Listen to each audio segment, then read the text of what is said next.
So now Tata Alexei और यहाँ पर अभी 1.5% की तेजी थी और ये तेजी जा चुकी है, 1% में बदल चुकी है एक झटके में। 2 बजे की तरफ अभी का टाइम हो रहा है और यहाँ पर प्रॉफिट बुकिंग हुई है निफ्टी में तेज, 100 पॉइंट से सीधे 17 पॉइंट की रह गई है निफ्टी। तो यही हाल चल रहा है, यही मैं बताने की कोशिश कर रहा हूँ और इसको ही समझना है। देखिए कल जो है, यानी कि अगर हम पहले की बात करें तो फ्राइडे के दिन यहां पर डाउ जोन्स बियरिश मार्केट में एंटर करने वाला था लेकिन बच गया। वो कैसे, मैं अभी बताऊंगा। और यहां पर देखना यह है कि 31% की गिरावट हो चुकी थी टाटा एलेक्सी के स्टॉक में। फिर वहां से सडन जो हमने जंप देखा, क्या ये अब टिकने वाला है या नहीं। तो ये फ्राइडे का दिन और फ्राइडे के बारे में मतलब है। और यहाँ पर डाउ जो है वो 31,261.90 पर बंद हुआ था, नेगेटिव चला गया था 500 पॉइंट के आसपास और यहाँ पर रिकवरी देखने को मिली थी। डाउ जोन्स आपको याद रखना है, कुछ भी आपको नहीं देखना है, आपको बस ये देखना है कि डाउ जोन्स क्या 31,000 के नीचे ट्रेड करने लगा है, क्लोजिंग दे दी है, यही सबसे इंपॉर्टेंट है। 31,000 के नीचे अगर डाउ जोन्स स्लिप होता है, क्लोजिंग दे देता है, तो यहाँ पर मतलब ये है कि बियरिश मार्केट में एंटर कर चुका है। मंदी के बाजार में जो है वो एकदम पैर जो है पसार दिए मंदी ने और डाउ जोन्स मंदी का बाजार हो जाएगा। और वही चीज़ जो है निफ्टी पर कही जा रही है। निफ्टी ने अभी जो गिरावट है, जो वर्ल्ड मार्केट में जो गिरावट है, वो निफ्टी ने पूरी नहीं करी है, अभी पूरी बिल्कुल भी नहीं करी है। डाउ जोन्स निफ्टी से ज़्यादा गिरा है और इतना ही निफ्टी को गिरना चाहिए था, लेकिन निफ्टी गिरी नहीं है। तो इसे कैसे भी रोकथाम जैसा भी करी जा रही है वो गलत है। तो ये भी कहीं ना कहीं ये अपना जो गैप है वो करेंगे। तो आपको नज़र रखनी है कि 31,000 तो डाउ तोड़ तो नहीं रहा है, क्योंकि वहाँ पर जो है अगर ये टूटा तो सारे टेक्नोलॉजी शेयर्स और बाकी वगैरह वगैरह वो सब डाउन जाएंगे। और आप जानते हैं टाटा एलेक्सी के जो क्लाइंट है, जब अमेरिका, नॉर्थ अमेरिका धीमा पड़ेगा, नॉर्थ अमेरिका अगर धीमा पड़ेगा, वहाँ की कंपनियां स्लो हो जाएंगी, तो इसका मतलब ये है कि जो कंपनी जो अपने जो क्लाइंट जो सर्विसेज वाली कंपनी है वो भी यहाँ पर स्लो होने वाली है, जिन्हें कॉन्ट्रैक्ट देती थी। जैसे आपकी कंपनी है रोल्स रॉयस, तो वो आपकी टाटा एलेक्सी की एक क्लाइंट है।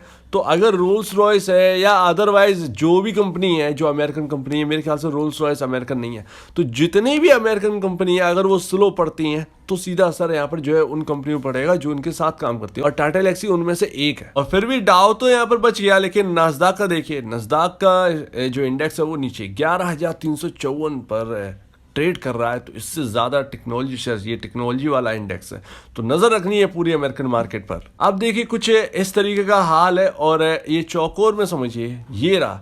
हमने 9,400 के आसपास हमने इस स्टॉक को देखा, वहाँ से फिर गिरावट स्टार्ट हुई और हमने फिर लो लगते हुए देखा 6,440 के आसपास का लो। और जो कि मैंने बताया था कि यहाँ पर जो है अगर ये और टूटता है तो यहाँ पर जो है 5,983 का यहाँ पर जो लेवल है वहाँ पर आ सकता है, और वहाँ से जो है वो एक रिकवरी फिर देखने को मिल सकती है, सपोर्ट ले सकता है ये स्टॉक। स्टॉक ने बीच में ही सपोर्ट ले लिया और ऊपर की ओर निकल गया। और यहाँ पर सीधा यहाँ पर जब तक यहाँ पर गिरा तो 31% की गिरावट हो चुकी थी। अभी अगर आप देखें तो विप्रो जो है, विप्रो में बताऊंगा, तो 31% की गिरावट हो चुकी थी टाटा एलेक्सी में, और 31% की गिरावट के बाद एक शानदार रिकवरी आई 8,400 8,563 रुपये पर हम अभी स्टैंड कर रहे हैं। तो अब डर ये बना हुआ है कि अगर बाकी अदर मार्केट हैं, जैसे कि अगर हम बात करें वर्ल्ड मार्केट बियरिश जोन में है, और अगर टीसीएस देखें तो 3,293, इन्फोसिस 1455, एचसीएल टेक 1028, विप्रो 459। विप्रो में सबसे ज़्यादा गिरावट हुई थी, विप्रो और टाटा एलेक्सी में। तो यहाँ पर अगर आप एक चीज़ नोटिस करें कि सारे के सारे शेयर्स जो है वो अपने 52 वीक लो के पास हैं। इन्होंने यहाँ पर कोई रिकवरी दिखाई नहीं है, कोई रिकवरी का साइन नहीं है। तो हमारे टाटा एलेक्सी में कहीं ना कहीं ये संकेत बनते हैं कि ये भी बियरिश जोन में जा सकता है। तो अपने कैपिटल को मजबूत करिए, यहाँ पर जो है आप थोड़ा सा रिस्क नहीं ले सकते। यहाँ पर कहने का मतलब कुल मिलाकर यही है कि आप एक स्टॉप लॉस जरूर मेंटेन करें। नई खरीदारी बिल्कुल भी टाटा एलेक्सी के स्टॉक में नहीं करनी है, क्योंकि नई खरीदारी में आप जो है वो यहाँ पर फंस सकते हैं अगर तेज गिरावट आती है। क्योंकि अगर कहें तो वर्ल्ड में कई इतने बड़े बड़े दिग्गज लोग हैं, वो ये कह रहे हैं कि हाँ भैया गिरावट तेज बढ़ेगी और यहाँ पर अगर मैं आपको बता दूं कि एफआईआई जो बेच रहे हैं ना, आपको एफआईआई जो बेचते हुए नजर आ रहे हैं, वो इसलिए इंडिया में ज़्यादा बिकवाली है क्योंकि वर्ल्ड मार्केट में अगर आप देखें जर्मनी तो 52 वीक लो को तोड़ तोड़ कर नीचे चला गया था, डाउ जोन्स नीचे ही है। और इन सब के बावजूद मतलब पूरा ओवरऑल वर्ल्ड मार्केट में जहाँ जहाँ एफआईआई ने पैसा लगाया है वो सारे के सारे 52 वीक लो के नीचे हैं। तो ये हालत है। तो वहाँ तो ऑलरेडी स्टॉक जो है वो बहुत निचले स्तरों पे चल रहे हैं, तो वहाँ पे बेच के फायदा क्या। एक अपना इंडियन मार्केट जो है वही एक बचा हुआ है जो कि यहाँ पे जो है लो नहीं लगाया है। लो है आपका मेरे ख्याल से 14,500 के आसपास का, तो लो नहीं लगाया और स्टॉक काम कर रहे हैं ऊपर। तो उन्होंने खरीदा था बहुत सस्ते में, स्टॉक अभी भी ऊपर काम कर रहा है, इसीलिए यहाँ पर ज़्यादा बिकवाली आ रही है। तो यहाँ पर एफआईआई का कुछ ऐसा सीन है और एफआईआई लगातार पैसे निकाल रहे, तो यहाँ पर बच के चलना है, नई खरीदारी को बिल्कुल ना कहना है। जिनके पास है अगर होल्ड करना चाह रहे हैं होल्ड करिए।